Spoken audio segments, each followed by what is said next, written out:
नमस्कार, public news देख रहे हैं आप।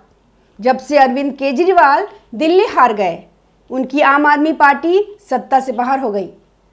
सबसे ज़्यादा चौंकाने वाली बात रही कि केजरीवाल अपनी सीट भी नहीं बचा पाए। तब से अरविंद केजरीवाल के सामने चुनौतियों का नया दौर शुरू हो गया। दिल्ली विधानसभा चुनाव के बाद कहां चले गए, बहुत दिनों तक किसी को पता ही नहीं चला। अब कभी कभी पंजाब से उनकी कुछ खबरें आ जाती है। एक तरह से अरविंद केजरीवाल अब खबरों से बाहर हो चुके हैं। वो व्यक्ति जो 24 घंटे खबरों में रहता था, छोटी छोटी बातों पर वीडियो और ट्वीट जारी करता था, अब उसका कोई बयान नहीं आ रहा है। अरविंद केजरीवाल को अहंकार हो गया था कि दिल्ली से उनको कोई हटा नहीं सकता है। दिल्ली विधानसभा चुनाव के आखिरी सेशन में चिल्ला रहे थे कि नरेंद्र मोदी जी, मुझे हटाने के लिए आपको दूसरा जन्म लेना पड़ेगा। केजरीवाल को दिल्ली से नहीं हटा पाएंगे। और कुछ ही महीनों बाद सब बदल गया। केजरीवाल का सारा घमंड गायब हो गया।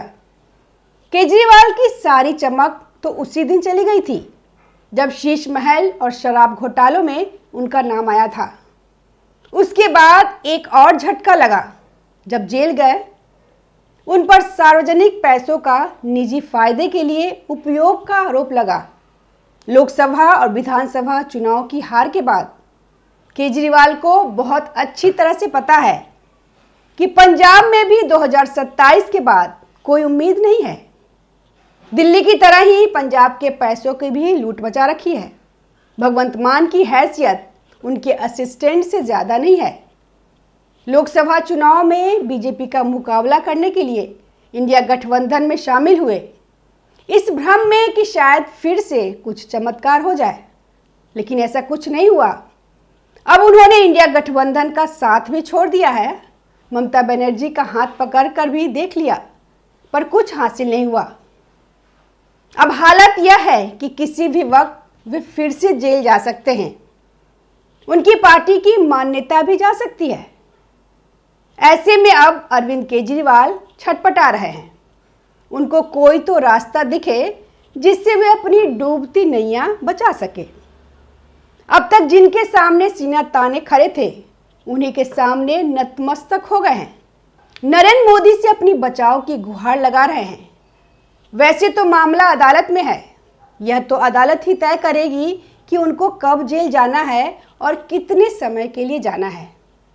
हो सकता है कि वे चुनाव लड़ने के लिए भी अयोग्य घोषित कर दिए जाए। राज्यसभा जाने की जो उम्मीद थी वो भी खत्म हो चुकी है। ये सब डरावने सपने उनको दिन रात सता रहे हैं। ऐसे में उनको एक अवसर नजर आया, जगदीप धनखड़ क्राइसिस में। जगदीप धनखड़ को अपनी राजनीतिक और संवैधानिक शक्ति के बारे में गलतफहमी हो गई थी, इसलिए उन्होंने सीधा मोर्चा खोल दिया था सरकार और पीएम मोदी के खिलाफ। जगदीप धनखड़ को लगने लगा कि अरविंद केजरीवाल उनकी इस लड़ाई में साथ दे सकते हैं। कांग्रेस के लोगों को तो जगदीप धनखड़ वैसे ही पसंद नहीं थे। कांग्रेस तो जगदीप धनखड़ का मोदी और सरकार के खिलाफ इस्तेमाल करना चाहती थी। केजरीवाल भी खुश हो गए कि जगदीप धनखड़ ने उनसे बात की। दो अहंकारी और गलतफहमी के शिकार व्यक्तियों को लगा कि वे दोनों मिलकर कमाल कर सकते हैं। जगदीप धनखड़ ने केजरीवाल को चंद्रबाबू नायडू से मिलने का सुझाव दिया था। अरविंद केजरीवाल भी कोई कम नहीं है। चालाक राजनीतिज्ञों में उनका नाम सबसे पहले आता है। उनको भी पता था कि चंद्रबाबू नायडू उनको कोई भाव देने वाले नहीं हैं। चंद्रबाबू नायडू तो खुद अपने बेटे को आंध्र प्रदेश की राजनीति में सेट करना चाहते हैं, जिसमें नरेंद्र मोदी भी उनका साथ दे सकते हैं।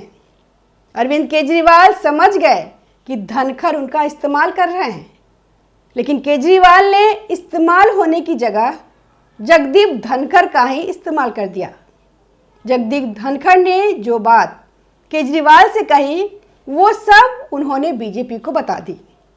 उसके बाद ही सरकार चौकन्नी हुई और तुरंत जगदीप धनखड़ का इस्तीफा ले लिया। अब सवाल यह उठता है कि अरविंद केजरीवाल ने बदले में क्या मांगा, क्योंकि अरविंद केजरीवाल ऐसे ही मोदी सरकार की मदद करने वालों में नहीं है। उन्होंने बीजेपी की सरकार को संकट से बचाया, तो उसमें जरूर उनका कोई स्वार्थ है, और वो साफ दिखाई दे रहा है कि कोई तो उनको और कुछ न कहीं तो कम से कम जेल जाने से तो बचा ही ले। जेल से बचने का एक ही तरीका है कि सरकार के सामने सरेंडर कर दो, लेकिन मामला तो अदालत में है, तो सरकार सिर्फ इतना कर सकती है कि मामले को कुछ डिले कर सकती है। जांच एजेंसियां मामले को लटका सकती है ताकि अरविंद केजरीवाल के जेल जाने में थोड़ा समय लग सके। अरविंद केजरीवाल को पूरी उम्मीद है कि सरकार उनके एहसान के बदले में उनकी मदद करेगी।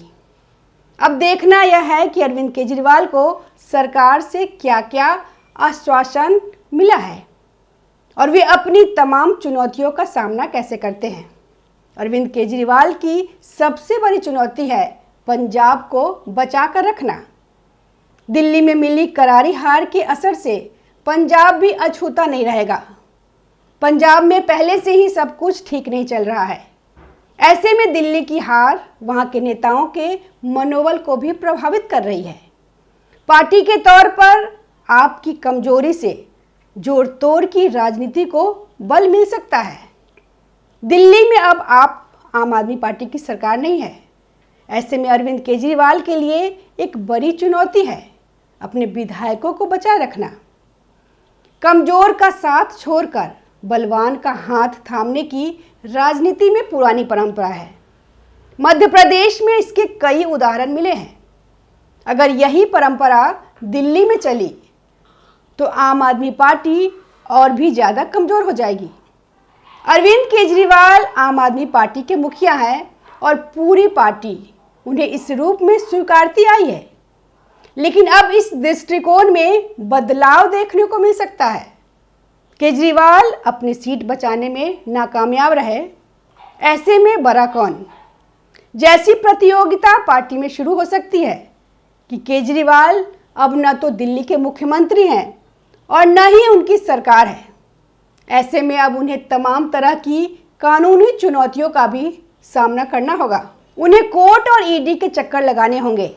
दिल्ली के कथित शराब नीति घोटाले में वह जमानत पर अभी बाहर है। केजरीवाल के सामने अब पार्टी का अस्तित्व बचाए रखने की भी चुनौती है। आप दिल्ली के अलावा केवल पंजाब की सत्ता में हैं। दिल्ली में हार के बाद पार्टी को राष्ट्रीय स्तर पर ले जाने के केजरीवाल के अभियान पर असर पड़ना लाजमी है। विपक्षी दलों के बीच अपने कद को बरकरार रखना भी उनके लिए मुश्किल हो गया है। धन्यवाद। ताज़ा खबरों से जुड़े रहने के लिए हमारे चैनल को सब्सक्राइब करें और बेल आइकन को दबाना ना भूलें ताकि हर खबर की नोटिफिकेशन आपको मिलती रहे।